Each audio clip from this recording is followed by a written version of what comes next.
Alright, what's going on, folks? King of the Dead and Leo with me today again. And today's the first installment of this series I'm going to try my damnedest to do that I decided I'm going to be working on called 25 Days of Specials, where, don't hold me to this, I will probably not commit, but I am going to try to do a different Christmas special every day leading up to Christmas. Now, I might fail, I might miss a day, I might miss a week, I don't know, but I am going to try. Today we got Grandma Got Run Over by a Reindeer. Now, don't talk yet, I gotta get this out. Grandma Got Run Over by a Reindeer is a year 2000 animated Christmas special directed by Phil Roman. First aired on video or VHS, however the fuck old you were. And then 2 months later, it aired on television right around like the 1970s. And it was 100% written under the influence of fucking cocaine. Talk, nigga. I'm sorry, you said not to talk yet. I agree. Because when I first watched it, back when I was young, I was like, oh man, this is like the best animation style I've ever seen. And just a while ago, I watched it again. I'm like, what the fuck? What this? It's not even animation style. It's just like it's hard to make me feel nostalgic because I am always watching old cartoons. But this one really made me think. Oh man, I remember watching this for the first time, and I don't remember a lot of things. First off, let me just get this out real quick. Who the fuck is Cousin Mel? Everybody calls her that. Even the grandma calls her Cousin Mel. That's not your cousin. How are you related to this family? Why are you living with this family? Yeah, I always thought that was wild too. What do we got going on here? Why is this character important? Why is she here? Who the fuck are She's you? just here to be the protagonist. That is it. Like, I don't think she's really related to them. All right, and another thing, why doesn't this family want Granny to retire? She's like 90. Why don't y'all do some motherfucking work yourselves? Why does she have to? I'm confused as to like, nah, don't sell, and then let the kid make the decisions. Like the rich man's like, I want to buy your store, and she's all like, Jake, what do you think? No, you heard him.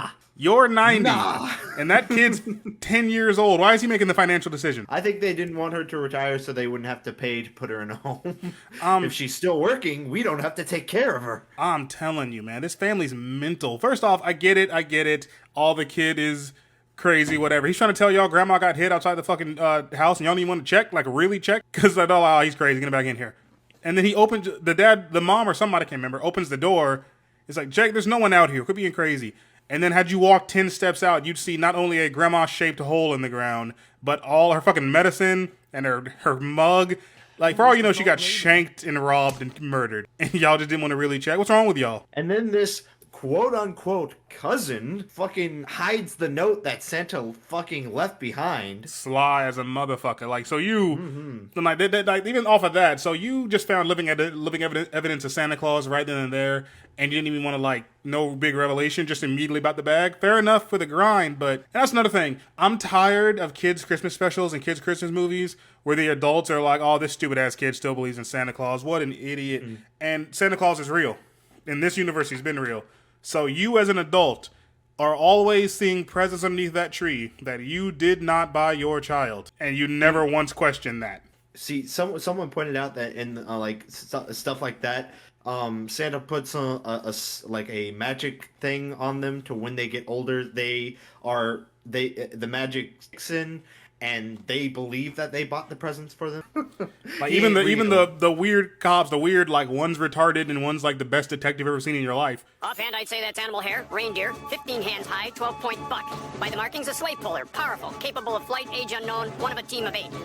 But it's just a guess. And also, is the grandpa in this movie supposed to be crazy as fuck or not? I'm just gonna accept that he is because he keeps fucking like you can kind of get a feel of that when he's telling the story about how like he had to cut a tree down with a beaver and then grandma's like, last time you told that story it was a woodpecker. I'm sorry, fucking what?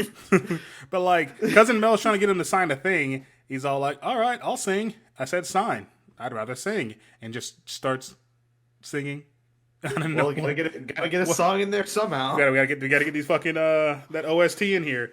I think Jake, they don't believe him because he's a kid, and Grandpa, they don't believe him because he's old. Both are not in the right mental. That woman was missing for a full 365. That was a full year she was gone, and y'all didn't ever want to stop to think. The two who say they were looking out the window and saw it, maybe y'all got a point. No, you're both crazy. You're both insane. No, what really happened is they did believe him, but they didn't want to pay to go out to the North Pole. And to also, go look. and also, I would have never noticed it back in my youth. But when he was doing the Elvis part, some old woman threw her granny panties at him. Yeah, that kind of stuff is the stuff that flies over your head when you're a kid. Like, you know, not even like realizing- extreme stuff. You mean to tell me this kid, Jake, just somehow roller skated all the fucking way to the rich man's office? Like, roller skated all the way down the downtown, and everybody just sort of let him in. Hello, security? Who are you? Anyone? Walked right in on the deal between Mr. Big Buck's cousin Mel and a woman named Slime, who don't get it wrong, could get it. She kind of fine, but your name is concur. Slime. Your name is Slime. honestly, she literally says, "I'm Slime," and he's like, "You said it, not me." Y'all just ran out of juice there. Just ran out of juice for names here. Oh my god! I feel like half the fucking producers on this shit was on some form of drug. When Mel kidnaps grandma and has her in the woods, and then the elf and Jake pretend to be a Mountie, is all like, "Oh, let your car out there. Be careful. I saw some bears out and about."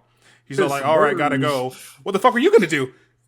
You gonna go fight 3 bears? He was gonna fight the bear. I mean, if cousin Mel got it like that, she got it like that. But you've been told there are 3 bears around your car. You just thought, gotta go, just cracks your neck. All right, about to go handle that. I'm like, what? I'm about to beat the fuck out. Call the police. What do you mean? Let me bust And a move right quick. if this Santa is putting spells on people where they don't recognize that, like, I didn't buy those presents, where you those presents from, then he didn't have a problem. He never has a problem appearing in broad fucking daylight. Like, he really just parked the sleigh outside of the big man's office. And then he just appears in court like, well, I know he has to legally, but he just appears in court like it ain't a fucking problem. Like, he just, I'm not gonna hold you. Y'all take his fingerprint? He swore an oath? Is that a U.S. citizen? Just due diligence. What's happening here? Let's be honest here. If he really wanted to, he didn't have to go fucking anywhere. Nah. He's Santa. He He's just has got a- magic. And another thing, No. Grandma, fuck you made out of? You got trampled by deer, not once, but twice.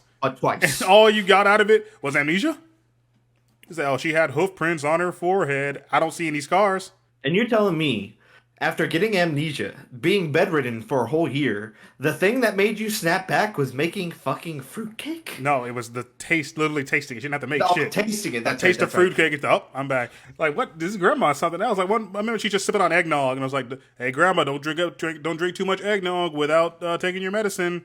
She's drinking eggnog while she's allergic to eggs. Mm-hmm. She just Like- and by the way, she didn't have her medication, and she didn't have it for 365. Oh, that's what really happened. The reindeer didn't do shit to her. She got amnesia Oh, she because got of the amnesia because she got a eggs. little tipsy and then got a fucking concussion. That's all that fucking happened. It was the alcohol. All right, we gotta wrap man. it up. Anything else you want to add? Even though she was a bitch, Cousin Mel could get it. Yeah, all I want for Christmas is melon slime and a bow and nothing but a bow to eat my treat this year. All right, thank y'all for watching. Thank y'all, Leah, for coming out. I will, like I said, I'm going to do my best to keep up with this as much as I want. If y'all have any Christmas specials y'all want to see us do, let me know. And, yeah, King of the Dead and Leo the Madman signing off. Merry holidays.